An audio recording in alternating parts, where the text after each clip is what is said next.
oyentes de Radio Sefarad. Tenemos el gusto de tener nuevamente por la línea telefónica al periodista Carlos Zurutuza.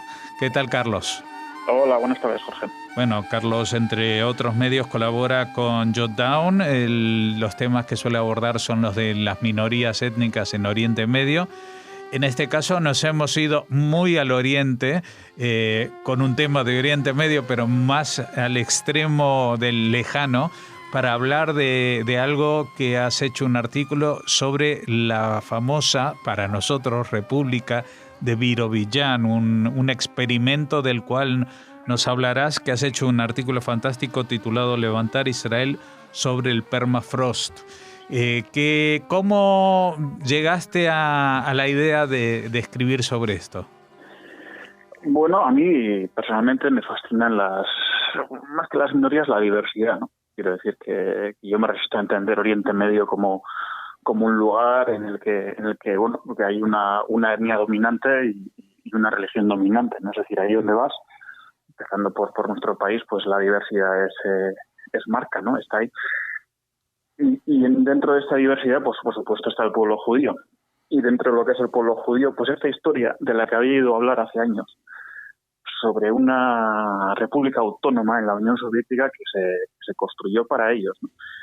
Entonces es una de esas historias que tienes en mente y que piensas, bueno, algún día investigaré o haré algo y me pondré a ello. Y entonces, bueno, pues como dices, pues publicamos en Jotdown hace poco esta historia sobre la región autónoma soviética rusa, en este caso. Uh-huh.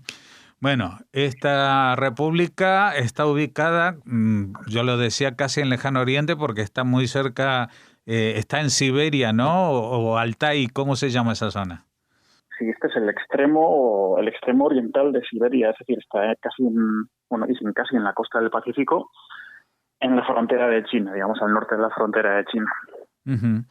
¿Y de dónde surge la idea y cuándo es? ¿Y cuándo se establece, digamos? No, según parece, pues en los años 20, después de la Revolución Rusa, pues se crea un comité que se encarga cuya función es reasentar, digamos, o recolocar, reinstalar a judíos en zonas agrícolas, ¿no? Para explotar la agricultura, ¿no? Y entonces, según parece, en un primer momento se piensa en Crimea, que ya contaba con una población judía. Crimea, recordemos, esa península en el Mar Negro, que es como una lagrimita. Es un lugar, pues yo diría que paradisíaco, ¿no? Pues ahí cultivan vino, es una zona que se beneficia del clima templado, ¿no? De esa parte del Mar Negro, es un clima subtropical. Y entonces ellos se piensan en un principio en esa zona para llevar a esta gente, que la mayoría de ellos son judíos centroeuropeos o del este de Europa, askenazíes, ¿no? Pues de la actual Bielorrusia, de Polonia, etcétera. Y entonces esa idea se trunca, más que nada porque alguien encuentra un páramo vacío en la frontera con Manchuria, y que generaba más de un problema porque al no estar poblado, pues continuamente había filtraciones, por lo visto, pues de chinos, de cosacos, que eran aún afines a la monarquía, de un grupo muy, muy diverso de personas, ¿no? Ahí digamos, lo que es para nosotros en el extremo del mundo, ¿no? Y entonces sobre ese mapa, pues a alguien se le ocurre la feliz idea, digo feliz entre comillas, evidentemente, de mandar a estos colonos judíos hasta ahí. Bueno, esto al final, en realidad el proyecto se llevó a cabo durante el mandato de Stalin, digamos, ¿no? Sí, muy al principio se institucionaliza, o sea, se oficializa la región autónoma en 1934, después de un primer intento en el que llegan 600 colonos. Tenemos que pensar cómo llegaban entonces, es decir, es coger el transiberiano, pero de punta a punta, ¿no? Entonces yo, bueno, según cuando leía esto, pues pensaba en la de semanas que se pasaría esta pobre gente en los trenes de la época para llegar hasta allí, ¿no? Para llegar a dónde, y que no es un sitio paradisíaco como hablábamos antes de Crimea, sino un páramo helado, por eso de ahí el título Levantar Israel sobre el permafrost, pues un páramo helado en los confines del mundo. Entonces, según parece, la primera incursión de colonos, de unos 600 colonos, pues se vuelve porque les tocó pues un clima horrible, ¿no? Un clima de tifones, murió el ganado y según parece, pues aquello pues en un principio pintó muy mal, ¿no? Pero luego parece que la idea se va sentando y es en 1934 cuando oficializan la región autónoma a la que dan el nombre de Virovillano. Bueno, la capital, quiero decir. Es una ciudad, un asentamiento que se construye entre los ríos Viro y Villán, y de ahí el nombre, ¿no? Porque el nombre de lo que es la región es región autónoma judía, sin más. Entonces es curioso, porque así rebuscando en internet y hablando con expertos, ¿no? Como Gustavo Peretnik, con quien tuve el gusto de conversar sobre esto, pues uno encuentra cosas tan curiosas como que se echaba en el este de Europa, se echaban pasquines desde aviones en barrios judíos, ¿no? Pues dando noticia de esta especie de Arcadia judeo-soviética que había en el confín más oriental, ¿no? Y no solo eso, sino que se llegó a hacer incluso una película que de hecho está en YouTube, Buscadores de Felicidad. Si alguien la quiere ver, pues la puede encontrar por su traducción en inglés, Happiness Seekers. Y entonces pues hubo una gran apuesta propagandística de los soviéticos para llevar ahí a colonos judíos, ¿no? Por una parte, se trataba de ofrecer una alternativa al proyecto sionista, y por otro lado, lo que se buscaba también era conseguir financiación de la diáspora judía, ¿no? Y de hecho, hubo colonos incluso que llegaron de Estados Unidos. Hay una historia muy curiosa, que llegaron unos 1.000 colonos desde Estados Unidos hasta este rincón, ¿no? Siberiano. Uh-huh. Estaba pensando en lo que tú decías de los trenes, que seguramente en vez de poder viajar desde Estados Unidos directamente a ese sitio, que sería bastante más corto el trayecto, habrán cruzado todo el Atlántico, Europa, toda Rusia, y hasta llegar y dar casi la vuelta completa para asentarse allí. Pues no lo sé, yo pensé lo mismo y la verdad es que no se explica, o por lo menos no lo he encontrado yo, cómo llega esta gente, ¿no? Yo pensaba que igual llegarían en barco pues desde California en un momento dado, ¿no? Pero bueno, sí, la verdad es que viendo las dimensiones del proyecto y lo absurdo que puede llegar a ser todo muchas veces, pues cualquier cosa es posible, sí. Uh-huh. Es extraño también porque en esos años, digamos, la relación entre el gobierno soviético, Stalin, y el sionismo no eran unas relaciones demasiado conflictivas, aunque él era un personaje paranoico que de vez en cuando le tenía miedo a lo que llamaba el cosmopolitismo judío, ¿no? Es decir, que lo mismo que ahora, como explicabas tú, esperaba que los judíos pusiesen dinero para este proyecto, pues temía justamente que los judíos fuesen poderosos y con su dinero influyeran en contra de él, ¿no? Pero en esa época la mayoría de las olas, digamos, de sionismo que había hasta los años 30 y pico eran justamente de la Unión Soviética. Luego ya llegó el tema alemán y austríaco, ¿no? Sí, eso es. Bueno, Gustavo Peretnik lo explica muy bien en su libro, Judeofobia.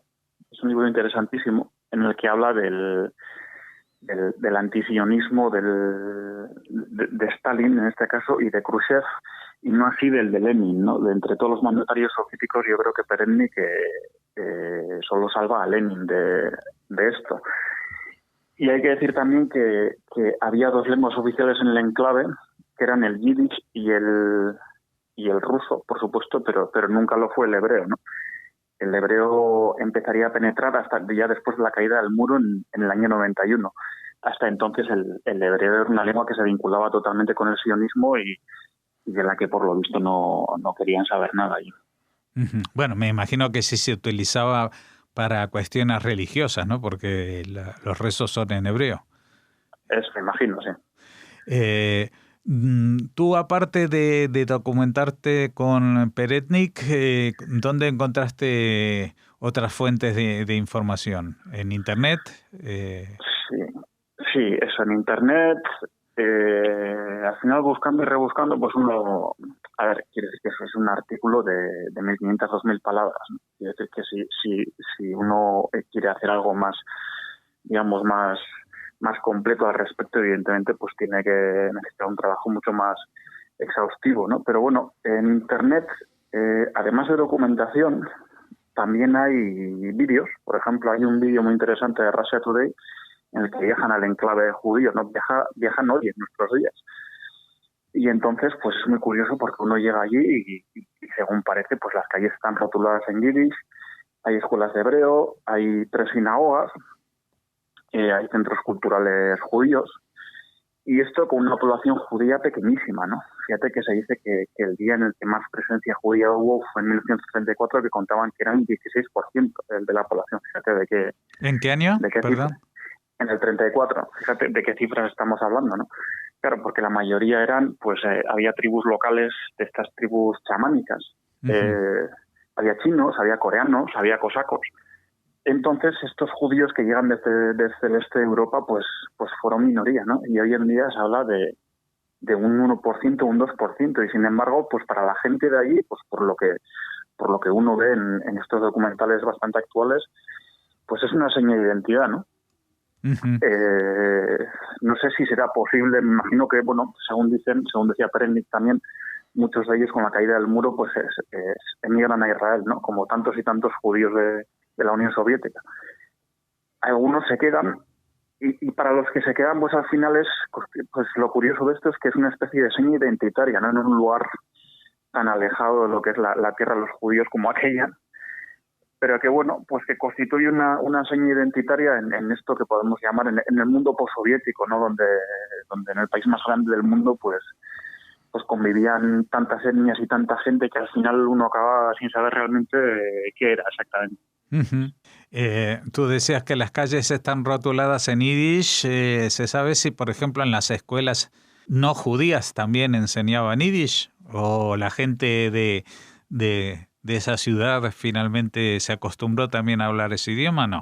No, yo creo que la lengua franca fue siempre el ruso. Por supuesto que en las familias de colonos pues hablarían el yiddish en casa. Pero bueno, según tengo entendido por los documentales recientes que te decía que hay en YouTube, pues hay escuelas de yiddish que llevan voluntarios y de hebreo también. Yo no sé hasta qué punto esta gente acaba hablando la lengua, pero bueno, pues es, como te decía, una señal identitaria, ¿no? Uh-huh. Más que otra cosa. Ya decía Perennik que aquello pues de judío nunca tuvo nada, ¿no? Fue un lugar impuesto, no voy a decir al azar, porque fue una especie de castigo, ¿no? Pues es como decir, ¿qué hacemos con los judíos? Pues los mandamos al fin del mundo, ¿no? Bueno, los judíos que en realidad estaban hasta la Revolución Rusa viviendo en lo que se llama la zona de residencia, que era justamente Ucrania, el sur de Polonia, Bielorrusia, ¿no? Es decir, las tierras que cuando ya asciende digamos, el comunismo al poder, pues parecen más tentadoras y más productivas que esa zona tan alejada y yerma de Siberia, ¿no? Claro, eso es. Quiero decir que al final, pues fíjate de qué distancias hablamos, ¿no? Pues hablamos de punta a punta, ¿no? Uh-huh. Y encima la otra punta es una zona helada. Para que nos hagamos una idea, tiene la superficie, por lo visto, de Andalucía, pero la media temperatura en enero son 27 grados bajo cero, ¿no? Ya, fresquito. Entonces, si esa es la media, pues uno se imagina que habrá días de 35 bajo cero o 40, ¿no? Sí, y un día de sol hace 15 bajo cero. Bueno, eso es. Pues Carlos, nos gustan las historias que nos cuentas, porque son historias que tú trabajas para tus artículos y para los cuales te sueles documentar muy bien.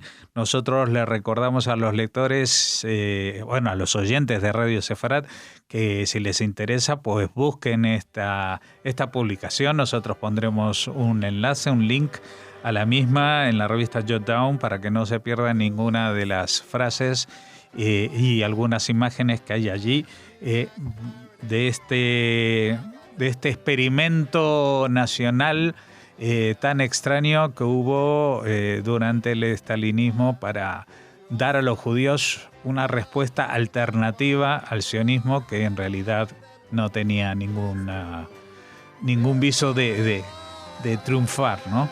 Muchas gracias por habernos atendido, Carlos. Gracias a vosotros. Un abrazo.